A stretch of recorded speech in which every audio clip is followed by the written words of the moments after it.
thing. Now, switching topics just a little bit because this is back to school season. As you all know, parents know they're trying to get their kids out of bed early and get those teeth brushed and get their book bags together. It is back to school season. So this is our teachers and coaches episode of Talk of the Town right here on 1230 The Buzz. And if you would like to give a shout out to one of your all-time favorite teachers, please give us a call, 749-1230.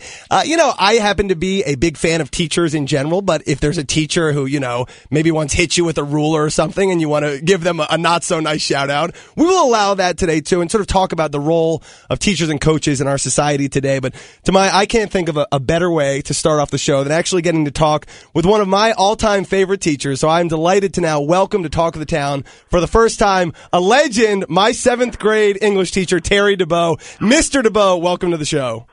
Thank you, Mr. Sittenfeld. Councilman Sittenfeld. Thank you for inviting me on. It's one of those things where, so Mr. Dubow, I of course, back when I was your student, I wasn't like, how old are you? But you were the hip, cool, fresh, young teacher. The truth is, you're probably around the same age as some of my sisters, but obviously you will always be Mr. Dubow for me. So, and I insist, you still call me PG. Otherwise, it'll just feel weird. Okay. Well, I will tell you, it made my wife very happy to see that a man of such stature was still calling me Mr. Dubow. She was very impressed. You will be Mr. Dubow for as long as I'm on this earth. Well, I want to talk about some of the things that inspired you to get into teaching in the first place, as it is back to school season. But first of all, when you think about who was your all-time favorite teacher, and someone that really shaped or changed your life, who comes to mind for you? Well, it wasn't until I got to college where I really felt like I had a teacher that spoke to me in a way that was anything other than someone telling me what to do and whether I was doing a good job or not. So I had a professor of English named Phil Boshoff at Skidmore College in upstate New York, and he took me seriously. And when you're 18, that matters. And I think if I learned one thing from that, it's to take people seriously. So I even took a young child like you, at age 12, seriously. As difficult and impossible as that must have been to do, right? We can get into, I'm sure, whenever I bring on people that have sort of known me over the long term, as you have, Mr. Dubow, I do this at great risk in this public forum. I would say so. We can talk a little bit more about this later, but I do remember you getting together with another teacher, Doug Norrie, who was the science teacher. You two actually cornered me. You sat me down and you said, PG, this hair isn't serious, right? Like this is a joke, right? I had a sort of like, white guy, afro is what you might call it. It's like, and there might have been a sort of butt cut involved in it too. And I guess, Mr. Dubow, I should thank you for looking out for me. But at the time, I'm not sure I received. I don't know if you remember that even. I know, but I will tell you, if you had any sense of style, you would know that I was no one to give advice. So, well, his sense of style is still not good. That's true. Well, I've seen pictures. I'll tell you what, though. He's a tall young man. He's got at least that going for him. Yeah. If nothing else. Mr. Dubow, thinking about you giving a shout out to your all-time favorite teacher, Professor Boshoff from college, I will say to everyone listening, probably the best, 5 or 10 minute increments I've ever spent in my life have been sitting down and taking the time to write a handwritten note to former teachers and just say, your lessons have stuck with me. I'm still thinking about you. I think probably most of us grateful students don't actually convey it often enough. Yeah, well, I've heard from a lot of people, and it's always surprising because when you're a teacher, there's a certain extent to which you really know that you're doing something productive, but if you're doing a good job. But you don't really know what sticks with people. So I've been lucky enough to receive some of those letters, and they're very, very meaningful. So I heartily agree with you. So let me ask you this. Okay, so what made you ultimately decide to say to yourself, I actually want to build a career and devote my life to being a teacher? Well, first of all, I needed a job. And so well, that's not a very lofty, inspiring reason. But I was actually thinking about this today. I was watching my eldest daughter, Madeline, who's 12, who is the age that you were when I met you. And I was watching my younger daughter, Lily. And I was thinking, I spent my entire adult life, and I've used air quotes around that, spending time with kids. And now my own children are getting to the age that I was when I started, the kids I was teaching. Moral of the story being that you're somewhat you're getting elderly, I think is the main point you're trying to make. I'm not going to deny it, man. I'm getting old. But I was 26 when I worked with you, and I started teaching when I was 23. So I needed a job, but I was thinking about it, and I think people, at least I'll speak for the I was called to teaching, or I stuck with it because something obviously was unfinished back in middle school with me.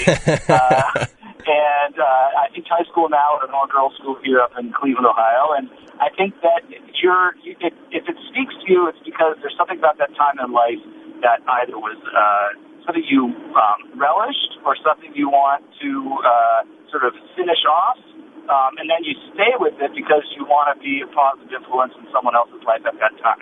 So I think I was called to it because I needed a job, and I stuck with it because I needed good meaning, and it has been a tremendous generator of meaning for me. Well, and in terms of sort of going back to complete unfinished business, I would love to be able to say I was the coolest kid in our junior high and our middle school, but in fact, you were not. I was not, and not only that, I think you were the coolest guy on campus at middle school, Mr. Dubow. In case, but let's be clear what that means. I was 23, and I finally peaked.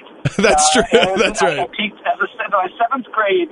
The height of my seventh grade popularity was when I should have been in graduate school. Was only a decade after seventh grade. Yeah, or a little bit more. Well, so to let sort of listeners at home know, you moved on to Cleveland to continue your teaching career there, and we had Cincinnati had to part ways with you. But my class, when we graduated from high school, invited you back to give our commencement, our graduation speech, which is I think an indication of how highly we thought of you. And I remember in that speech you said you were sort of referred to, and it was especially a compliment because not everyone looks back on seventh grade, on junior high, on middle school as the happiest time in your life. You're dealing with issues. We just before we came back on air, I was listening to an Acne commercial. I mean, there's some real, and that might be the least of it. But I remember you saying, you taught us not just in middle school, but the middle of middle school in seventh grade. And I think you were called sort of, having to heal tears of adolescent anguish. So what made you decide of all the different grade levels you could have taught that you were going to go sort of into the danger zone, the war room? I don't know. I mean, that's for someone else to figure out. I'll get my therapist. For your therapist, right? But I don't know. I really like that age. I think that there's something deeply tender about it, and it is. Having observed it for a long time, it's probably one of the first times where most of the kids at that age really are pushing out, as opposed to being interior. They're looking for other adults in their lives to help them, and I certainly felt that with you guys. You guys just weren't smart enough to know that I wasn't, probably the best choice, but I didn't hold it against it, and I'm really grateful that, and I will go back, and I hope I've said it to enough to you guys, but that was probably one of the nicest things anyone's ever done for me, asked me to be the graduation speaker back then. Of course. I still look back at that as a highlight of my career. Second now to being asked to come on Talk of the Town. Mr. Dubow, we hope you can stick with us through a break. Obviously, a pleasure to catch up with one of my all-time favorite teachers. We want to hear from you at home, too. 749-1230. You're listening to Talk of the Town on 1230, the buzz of Cincinnati. Lose control of body and soul. Don't move too fast, people just take it slow. Don't get ahead, just jump into it. Y'all hear about it? Can't get through on the phone? Instant message or text us at 96230. We're your talk station. 1230, The Buzz.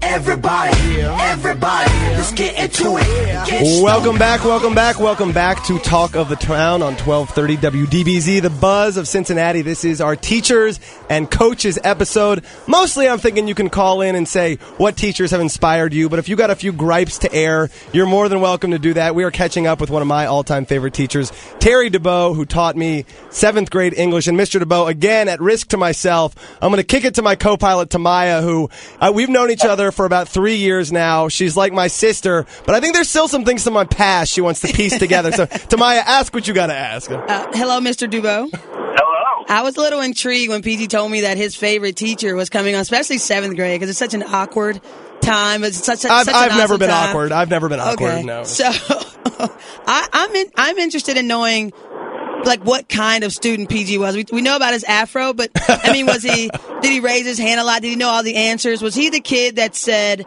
are you going to turn in homework today? I mean, are you going to collect our homework? And all the other kids look at him like, oh man, was he a ham? Like, tell me more. Do you have a delay button? we can bleep out curse words, and if I don't like where you're going with this, we do have a drop button as well. Okay. PG Sittenfeld. There's these combinations. He's a complicated young man. There was a lot of ham. There's a little bit of actually his friends could do a better job of describing, but he certainly cared about his grades, and he also wanted to make sure that I thought highly of him. So he did a little bit of unnecessary complimenting. But so PG was a brown noser.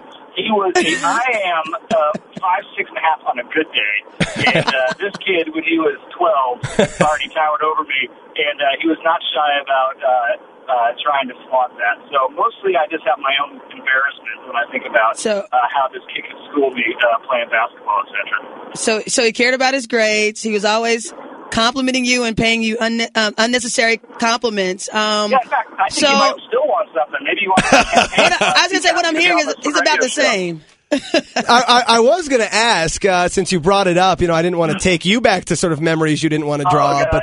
But did you, who is the all-time best basketball player of all the students you've ever had, Mr. Dubow?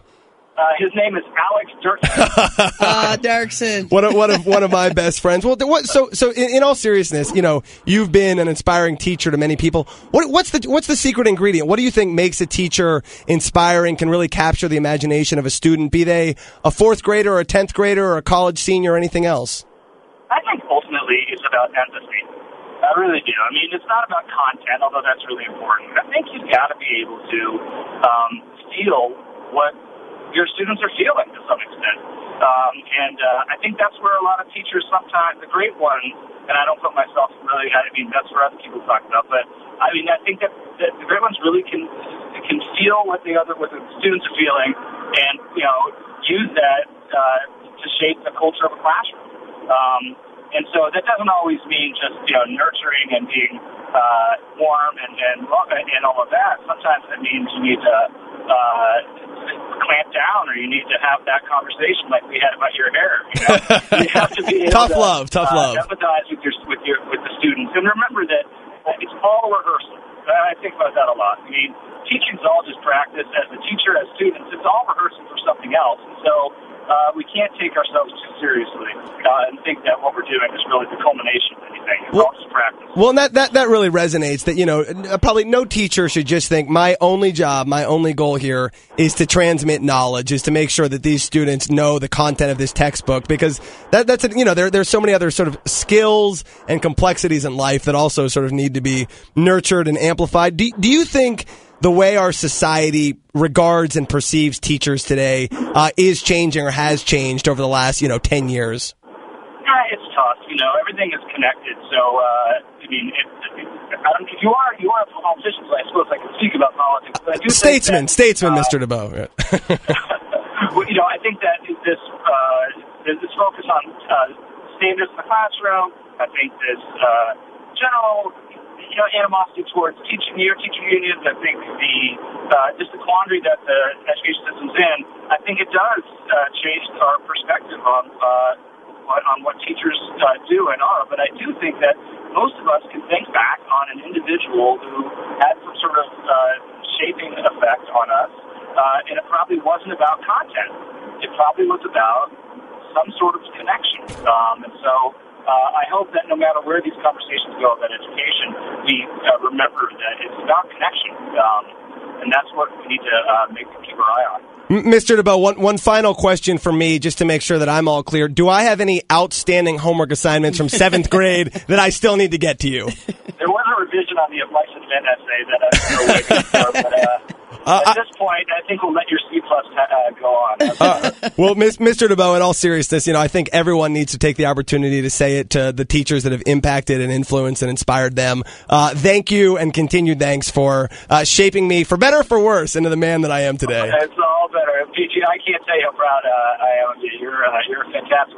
Finally, your parents are someone to be proud of in that family. Yeah, exactly. Well, don't be a stranger to Cincinnati, and we will talk to you soon, Mr. Dubow. All right, thanks. Take care. That was my 7th grade English teacher, Mr. Dubow, and you know, to it should be at least a little bit of a relief that people don't come on here who have known me for a long time and be like, that miserable little twerp, or, you know, in general, I can, if the worst thing he says about me is he wanted good grades, all right. That's not too bad. I can live with that. All right, now.